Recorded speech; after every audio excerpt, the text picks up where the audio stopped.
سورۃ البقرہ کی آیت نمبر 222۔ الحمدللہ وکفیٰ وسلام علی عبادہ الذین اصطفیٰ، خصوصاً علی سید الرسل وخاتم الانبیاء وعلی آلہ واصحابہ الاتقیاء۔ اما بعد فاعوذ باللہ من الشیطان الرجیم، بسم اللہ الرحمن الرحیم۔ وَيَسْأَلُونَكَ عَنِ الْمَحِيضِ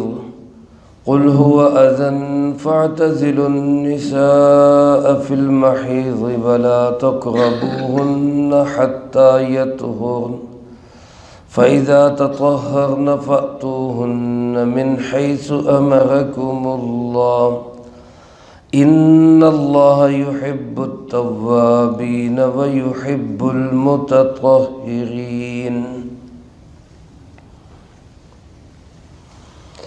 وَيَسْأَلُونَكَ عَنِ الْمَحِيضِ، اور یہ لوگ سوال کرتے ہیں آپ سے حیض والی عورت کے بارے میں۔ قُلْ هُوَ أَذًى، آپ فرما دیجئے کہ وہ ایک گندگی ہے۔ فَاعْتَزِلُوا النِّسَاءَ فِي الْمَحِيضِ، لہذا تم الگ رہا کرو عورتوں سے حیض کی حالت میں۔ وَلَا تَقْرَبُوهُنَّ حَتَّى يَطْهُرْنَ، اور ہرگز ان کے قریب بھی مت جایا کرو یہاں تک کہ وہ پاک ہو جائیں۔ فَإِذَا تَطَهَّرْنَ، پھر جب وہ خوب پاک ہو جائیں۔ فَأْتُوهُنَّ مِنْ حَيْثُ أَمَرَكُمُ اللَّهُ، تو تم ان کے قریب جا سکتے ہو اسی انداز سے جس طرح اللہ پاک نے تمہیں حکم دیا۔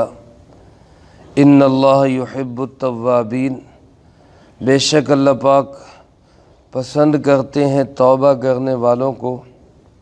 ویحب المتطہرین، اور پسند کرتے ہیں خوب پاک رہنے والوں کو۔ اس آیت مبارکہ میں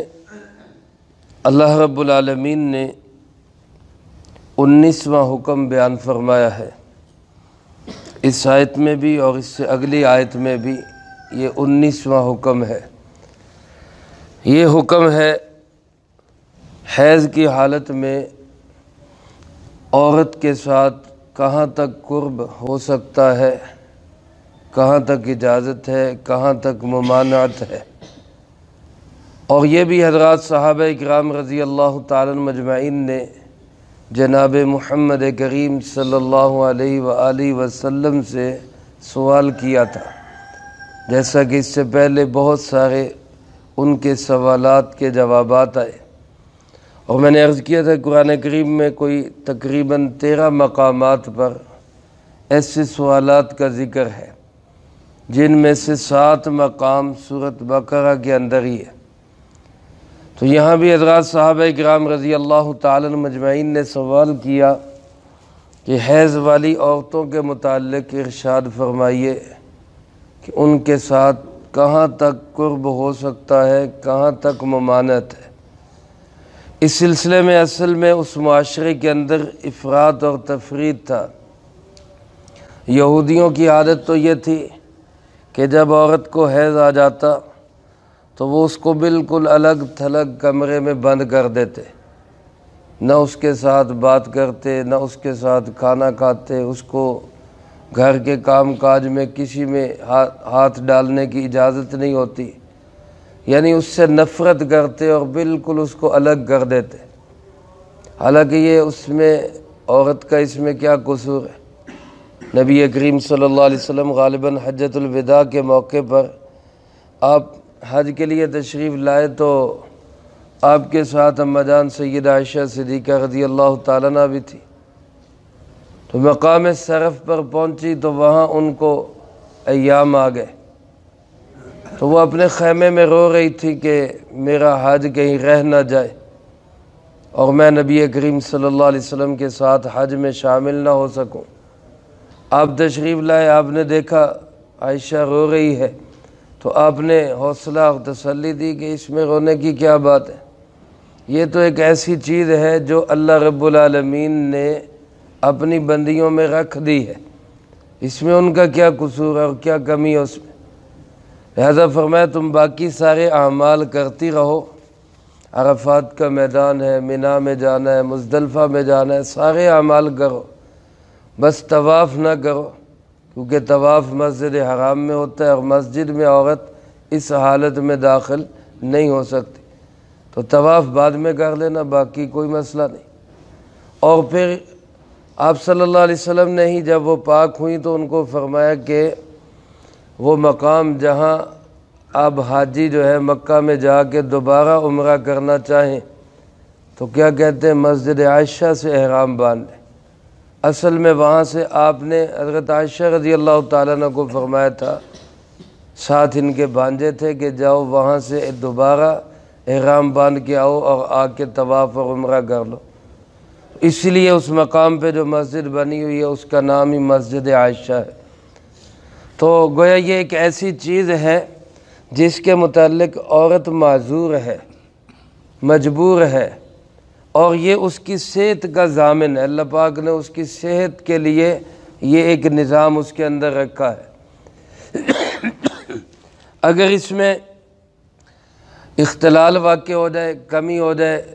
یعنی اس کا یہ پیریڈ کا معاملہ جو ہے وہ اس کے نظم کے تحت نہ رہے، کبھی جلدی آ جائیں، کبھی دیر سے آئیں، کبھی زیادہ آئیں، کبھی کم آ جائیں، تو اس کی صحت کی خرابی ہوتی ہے، اس کی صحت اسی کے اندر ہے کہ اللہ پاک نے اس عورت میں یہ حسن رکھا ہے، اور یہ اسی طرح اس کا حسن ہے جس طرح عورت کا ٹیڑھا پن اس کا حسن ہے۔ حدیث پاک میں آپ صلی اللہ علیہ وآلہ وسلم نے ارشاد فرمایا، عورت کو اللہ پاک نے ٹیڑھی پسلی سے پیدا کیا ہے، فرمایا اس کو سیدھا کرنے کی کوشش کرو گے تو یہ ٹوٹ جائے گی،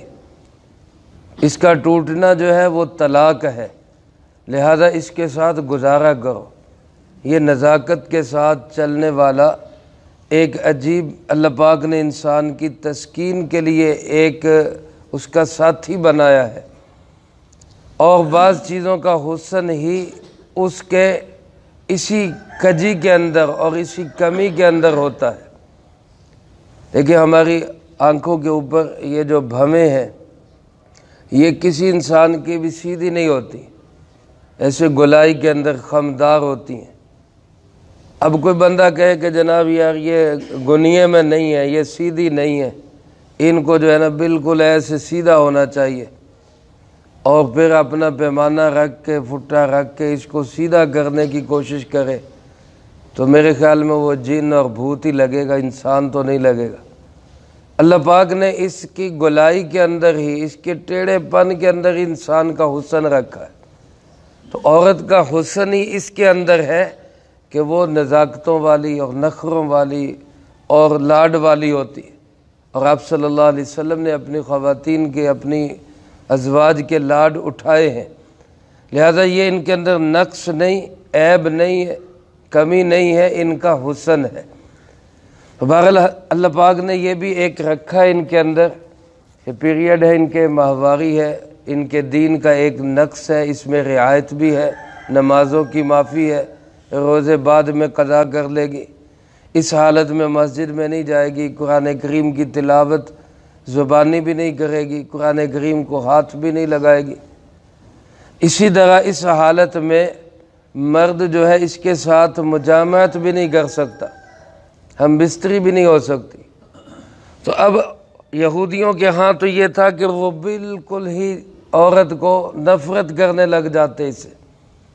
اور دوسری طرف جو عرب کے لوگ تھے، مشرکین تھے، ان کے اندر کوتاہی یہ تھی کہ وہ اس حالت میں مجامعت سے بھی نہیں بچتے تھے، وہ بالکل اس کو کوئی سمجھتے نہیں تھے، اس حالت میں ہم بستری بھی کرتے رہتے تھے۔ تو اللہ پاک نے صحابہ اکرام رضی اللہ تعالیٰ عنہ مجمعین کے سوال پر کہ جب انہوں نے پوچھا کہ اب ہمارے لیے کیا حکم ہے، ہم اس کو کہاں تک جو ہے وہ اس سے الگ رہیں اور کہاں تک اس کے ہم قریب جا سکتے ہیں، تو اللہ پاک نے اس کے متعلق فرمایا قل ہوا اذن، اے پاک پیغمبر صلی اللہ علیہ وسلم آپ فرما دیجئے کہ یہ ایک گندگی ہے، یہ ایک ایسی چیز ہے جو اللہ رب العالمین نے ان کے ساتھ لگائی، لیکن ہے یہ گندگی۔ اب میرے عزیز دوستو آپ اندازہ کریں کہ جس چیز کو گندگی فرمایا جا رہا ہے، ہماری سب سے پہلی خوراک یہی ہے۔ جب انسان شکم مادر کے اندر ہوتا ہے تو اس کے جسم کی جو خوراک ہوتی ہے وہ عورت کے یہ ماہواری کے ایام کا خون ہوتا ہے۔ اسی لیے جتنے عرصے میں عورت حاملہ رہتی ہے عام طور پر اس کو ماہواری نہیں آتی، تو یہ اس کے جسم کا حصہ بنتا ہے، ہمارے انسان کے جسم کا یہ حصہ بنتا ہے۔ اللہ پاک فرماتے ہیں کہ یہ ایک گندگی ہے، فَاعْتَزِلُوا النِّسَاءَ فِي الْمَحِيضِ، لہٰذا اس حالت میں عورتوں سے الگ رہا کرو۔ مفسرین کرام رحمہم اللہ نے لکھا ہے کہ اس کے ایام فقہا کے نزدیک مختلف ہے۔ ہمارے امام اعظم رحمۃ اللہ علیہ کے نزدیک، امام ابو حنیفہ کے نزدیک، اللہ ان کی قبر پہ کروڑوں رحمت نازل فرمائے، وہ فرماتے ہیں کہ کم سے کم 3 دن ہے اور زیادہ سے زیادہ 10 دن ہر مہینے کے اندر، یعنی عورتوں کی عادت مختلف ہوتی ہے لیکن کم از کم 3 دن اور زیادہ سے زیادہ 10 دن۔ 3 دن سے جو کم ہوگا وہ بھی حیض نہیں ہوگا، اور 10 دن سے جو زیادہ ہوگا وہ بھی حیض نہیں ہوگا۔ اس میں جو مخصوص مسائل ہیں وہ خواتین اپنے مردوں کے ذریعے علماء سے پوچھ لیا کریں کہ کس وقت میں ہم پاک ہیں، کس وقت میں ناپاک ہیں۔ بہرحال ایک حکم اللہ پاک نے یہ ارشاد فرما دیا کہ اس حالت میں مرد عورتوں سے دور رہیں، اور اس میں بھی علماء نے لکھا ہے کہ دور رہنے کا مطلب یہ ہے کہ مجامعت نہ کریں، اور مفسرین کرام رحمہم اللہ فرماتے ہیں کہ گھٹنوں سے ناف سے لے کر گھٹنوں تک جسم کا یہ جو حصہ ہے عورت کا، اس سے انسان مرد اس کا دور رہے، یعنی نہ اس کو دیکھ سکتا ہے، نہ اس کو ٹچ کر سکتا ہے، نہ اس کو چھو سکتا ہے، اس حصے سے الگ رہے۔ باقی اس کے ساتھ کھانا پینا اور اس کے ساتھ بات چیت، اس میں کوئی پابندی نہیں ہے، بلکہ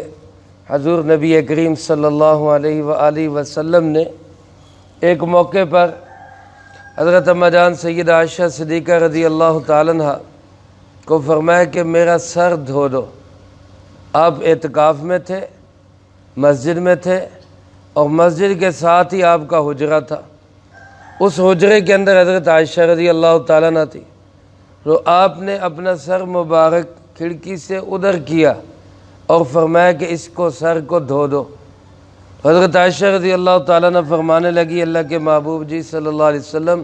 میں تو حالت حیض میں ہوں۔ تو آپ صلی اللہ علیہ وآلہ وسلم نے فرمایا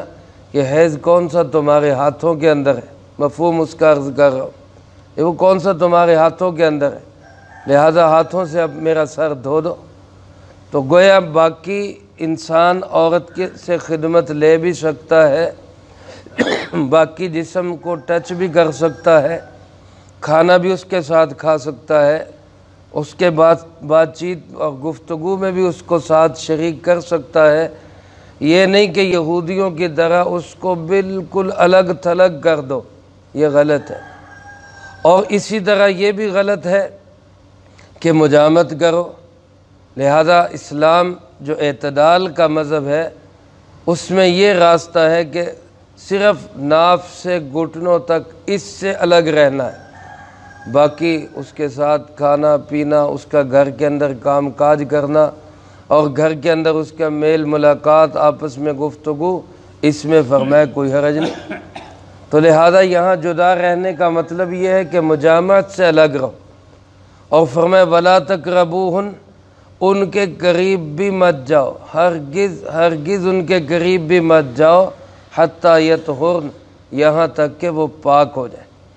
جب تک وہ پاک نہ ہو جائیں تب تک ان کے قریب بھی مت جاؤ، یعنی مجامعت نہ کرو۔ یہاں بھی قریب نہ جانے کا مطلب یہی ہے کہ ان سے مجامت نہ کرو، ہم بستری نہیں ہو سکتی۔ حدیث پاک میں آپ صلی اللہ علیہ وآلہ وسلم نے ارشاد فرمایا کہ جو کوئی شخص کسی عورت کے پاس اس کے پیچھے کے راستے سے مجامت کرتا ہے، یا کوئی شخص جو ہے حیض کی حالت میں اس سے مجامت کرتا ہے، تو آپ صلی اللہ علیہ وسلم نے فرمایا فقد کفر بما انزل علی محمد، وہ حضرت محمد صلی اللہ علیہ وسلم کی تعلیمات کا منکر ہے، گویا وہ یوں سمجھے جیسے کافروں والا فعل کر رہا ہے۔ تو لہذا حالت حیض میں مجامت اور اسی طرح دبر کے اندر مجامت یہ جو ہے حرام ہے، اسلام میں اس کی قطعاً اجازت نہیں۔ اس لیے فرمایا اگر ایسی حالت میں تم ان کے قریب جاؤ گے تو یہ حرام کاری ہوگی۔ ہاں فَإِذَا تَطَهَّرْنَ، جب وہ خوب پاک ہو جائے، بالکل تسلی ہو جائے کہ اب یہ پاک ہو چکی ہیں، تو فَأْتُوهُنَّ مِنْ حَيْثُ أَمَرَكُمُ اللَّهُ، تو پھر تم ان کے پاس آ سکتے ہو، یعنی مجامت کر سکتے ہو اسی انداز سے جس طرح اللہ نے تمہیں اجازت دی اور اس کا حکم دیا۔ اور وہ اجازت اور حکم کا انداز کیا ہے اس کو اگلی آیت میں بیان فرمایا گیا۔ یہاں اتنا ہی فرمایا جتنا جیسے تمہیں اجازت دی گئی ہے ویسے تم ان سے ہم بستری کر سکتے ہو۔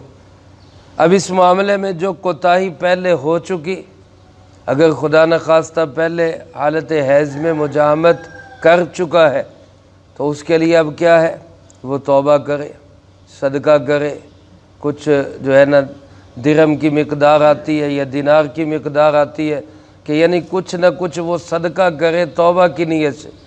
اور توبہ کرے، کیونکہ اللہ پاک توبہ کرنے والوں کو پسند کرتے ہیں۔ غلطیاں ہو جاتی ہیں، کوتاہیاں ہو جاتی ہیں، نافرمانیاں ہو جاتی ہیں لا علمی نادانی کی وجہ سے، لیکن توبہ کرنے والے اللہ کو بڑے اچھے لگتے ہیں۔ اس لیے فرمایا ان اللہ یحب التوابین ویحب المتطہرین، اور ان لوگوں سے بھی اللہ محبت کرتے ہیں جو خوب پاک رہتے ہیں، یعنی اس گندگی اور نجاست اور ناپاکی کی حالت میں عورتوں سے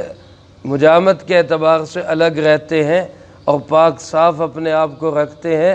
اللہ پاک ایسے لوگوں کو پسند کرتے ہیں۔ تو پاک رہنے والے بھی اللہ کو محبوب ہیں، اگر کبھی کمی کوتاہی ہو جائے تو توبہ کرنے والے بھی اللہ کو محبوب ہیں۔ اس کے بعد اگلی آیت میں اللہ پاک نے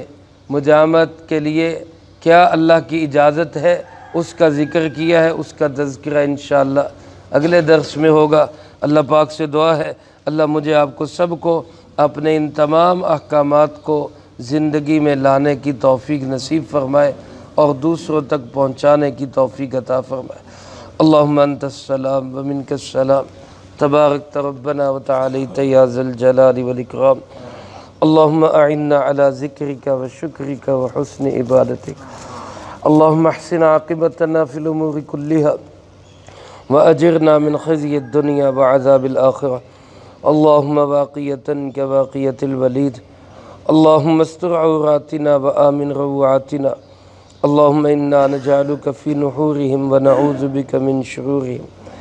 اللهم اكفنا بحلالك عن حرامك وأغننا بفضلك عمن سواك، اللهم اكفنا كل مهم من حيث شئت ومن أين شئت، رب اغفر وارحم وأنت خير الراحمين، رب ارحمهما كما ربياني صغيرا۔